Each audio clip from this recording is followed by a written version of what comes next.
आप रुके, मैं दरवाजा खोलता हूँ। प्लीज क्या क्या कर रहे हैं? जाइए अपना डोर खोलिए ना। पीछे लो। निकाल उसको।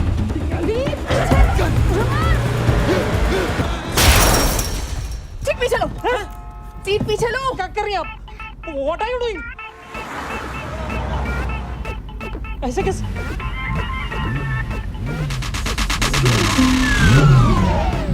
ये जो माँ बाप करते हैं ना कि जी मिलने नहीं देते, हमें लड़का पसंद है, हमने कर देनी है शादी। इतनी लड़की तो देखें पहले, हो सकता है आपको पता ही ना हो वो संस्कारी है या नहीं, या उसे संस्कारी चाहिए भी या नहीं चाहिए। कोई ऐसी चीज हो जो दो एक दूसरे के लिए एक्सेप्टेबल ना करते हैं। मतलब मेरे लिए अगर कोई चीज एक्सेप्टेबल नहीं है और आपके लिए है वो चीज, तो मैं तो उस चीज को बुरा मानूंगी ना जो आप कर रहे हैं। तो कहा भाई आपने तो बताया नहीं कभी कि आप कार ड्रैगिंग करती है, ये सैटरडे नाइट आपके यहाँ तो कर्फ्यू लग जाता था आपके। हाँ मैं बाप से छुप के जाती थी, ड्रैगिंग करती थी, गलत करती थी, या हाँ मुझे बताना चाहिए था, गलत नहीं भी करती थी तो एटलीस्ट मुझे आपको बताना चाहिए था, मुझे घर वालों को बताना चाहिए था, आपके इल्म में होनी चाहिए थी। उल्टा उससे कह रही है आपने मुझे बताया था आपको क्लॉस्ट्रोफोबिया। इतनी खूबसूरती से इन्होंने ये चीज दिखाई है कि जब आपका अपना ऐप सामने आता है तो आप दूसरे को सारा इल्जाम दे देते हैं। तो ये इसके बाप की भी गलती है कि लड़कियों को पहले देखना चाहिए कि वो कैसी हैं। और अपनी बच्चियों का माँ बाप को पता ही नहीं था, इतनी बड़ी बड़ी बातें कर रहे हैं बैठ के कि जी हमारे यहाँ तो कर्फ्यू लग जाता है रात। गलती किसकी है? जो हमें घूर रहे हैं। सोसाइटी के लोगों की नजरें काबू में नहीं है, उनकी तरबियत अच्छी नहीं हुई भी, लोगों ने अपने बेटों की तरबियत अच्छी नहीं की हुई होती और फिर वो एक्सपेक्ट करते हैं कि वो दूसरे अपनी बेटियां बेहतर करके निकालें घर से बाहर। शदीद गर्मी के अंदर वो बुर्का पहन के निकले, पॉपकॉर्न बन के फुट जाए, लेकिन उनके जो लड़के हैं उन्होंने नहीं उसको नजर नीची करनी। तो ये शादी चलने के बाद इन्होंने, आपको लगता है कि ये 4 दिन से ज्यादा शादी चलती? क्योंकि जो फितरत होती है वो तो कभी नहीं बदलती ना। अब उस लड़के की फितरत थी, गुंडे पीछे पड़े में, पुलिस पीछे पड़ी हुई है, जान पे गोलियां चल रही हैं, वो लड़की कह रही है हम पे गोलियां चली, तब भी वो बैठा है। पहले उसके अंदर जो मैनर्स थे उसने नहीं जाने दिए। जब वो भागे वहां से होटल से निकल के तो उसने बोला मैं गाड़ी का दरवाजा खोलता हूँ, जिसपे लड़की ने कहा नहीं भाई अपना आप जाके गाड़ी फिर वो गाड़ी चलाने बैठ गए तो उन्होंने वही किया, सैनिटाइजर लगाना शुरू किया, स्टीयरिंग पे लगाया, सब किया, सीट बेल्ट लगा रहे हैं, सब कर रहे हैं, गाड़ी की सीट एडजस्ट कर रहे हैं। भाई साहब भाई इतना तो हम ये शो करने के लिए नहीं एडजस्ट करते जितना वो जान पे बनी हुई पे एडजस्ट कर रहे थे। एक हद होती है, मतलब आप दोनों की कंपैटिबिलिटी नहीं मिल रही थी, ये तो मोहब्बत हो गई थी दोनों में तो रिश्ता चल गया, अगर नहीं हुई होती तो कैसे चलता। ये जो माँ बाप करते हैं ना कि जी मिलने नहीं देते, हमें लड़का पसंद है, हमने कर देनी है शादी। नहीं जी, आपको लड़का पसंद है, संस्कारी है, आपकी अपनी लड़की तो देखें पहले, हो सकता है आपको पता ही ना हो वो संस्कारी है या नहीं, या उसे संस्कारी चाहिए भी या नहीं चाहिए। उसे तो अपने जैसा कोई बंदा चाहिए होगा ना। और उसने वही कहा, जब उस लड़के ने कहा कि तुम ये करती हो, अच्छा फिर होता क्या है कि लड़कियों के अंदर या लड़कों के अंदर, किसी के अंदर भी कोई ऐसी चीजों में, ये नहीं कहूंगी बुराई हो, मैं ये कह रही हूँ कि अगर कोई ऐसी चीज हो जो दो एक दूसरे के लिए एक्सेप्टेबल ना करते हैं, मतलब मेरे लिए अगर कोई चीज एक्सेप्टेबल नहीं है और आपके लिए है वो चीज, तो मैं तो उस चीज को बुरा मानूंगी ना जो आप कर रहे हैं। या मुझे तो उस चीज से, 2 लोग सफर पे जा रहे हैं, अब जैसे लड़का है उसको नहीं ड्रिंक नहीं करता था वो, या उसे नहीं पता था, तो जब उसने कहा, या उसे कार ड्रैगिंग का नहीं पता था, उसने कहा भाई आपने तो बताया ही नहीं कभी कि आप कार ड्रैगिंग करती है, ये सैटरडे नाइट आपके यहाँ तो कर्फ्यू लग जाता था आपके अब्बा ने तो आपको। लड़कियों को इतनी 2 जिंदगियां दी हुई थी ना, बाप इतना स्ट्रिक्ट था। तो जब लड़के ने कहा कि, तो उसने बजाय इसके कि ये गलती मानती कि हाँ मैं बाप से छुप के जाती थी, ड्रैगिंग करती थी, गलत करती थी, या हाँ मुझे बताना चाहिए था, गलत नहीं भी करती थी तो एटलीस्ट मुझे आपको बताना चाहिए था, मुझे घर वालों को बताना चाहिए था, आपके इल्म में होनी चाहिए थी। उल्टा उससे कह रही है आपने मुझे बताया था आपको क्लॉस्ट्रोफोबिया। अरे क्लॉस्ट्रोफोबिया एक बीमारी होती है, वो कह रहा है वो बीमारी है, तो कह रहे तो आपने बताया था आप बीमार हैं। मतलब यार, आप अगर आपके अपने पोल खुल रहे हैं ना, तो आप दूसरे की बीमारी को भी ऐप बना के दिखा दोगे। आपके पोल ना खुले तो सब सही है। जब घर के अंदर थे तब उनको कोई प्रॉब्लम नहीं था, जब उनको हाइट फोबिया का आ रहा था तब तो उन्हें कोई नहीं हुआ कि आप हाथ दें, आप आए इधर दूसरे के। जब अपनी शराब की आदत खुली और अपनी ड्रैगिंग खुली तो उन्होंने फौरन उन पे इल्जाम लगा दिया। तो ये चीज भी होती है, मैंने ये चीज भी नोटिस की कि भाई इतनी खूबसूरती से इन्होंने ये चीज दिखाई है कि जब आपका अपना ऐप सामने आता है तो आप दूसरे को सारा इल्जाम दे देते हैं और अपना मतलब दूसरे को गिल्ट में डाल देते हैं, ताकि वो डिफेंसिव मूड में आप बहुत ज्यादा आ जाते हैं। तो ये वाली चीज भी मैंने इसके अंदर देखी कि भाई लड़की ने जिस तरह डिफेंसिव होकर कहा, और आखिर में उस लड़के ने कहा आप मुझे बता देती हैं आपको जो पसंद था ना पसंद था, तो कह रही I drink and I like it. तो इसका मतलब ये है कि जब उसे मौका दिया, तो ये इसके बाप की भी गलती है कि लड़कियों को पहले देखना चाहिए कि वो कैसी हैं।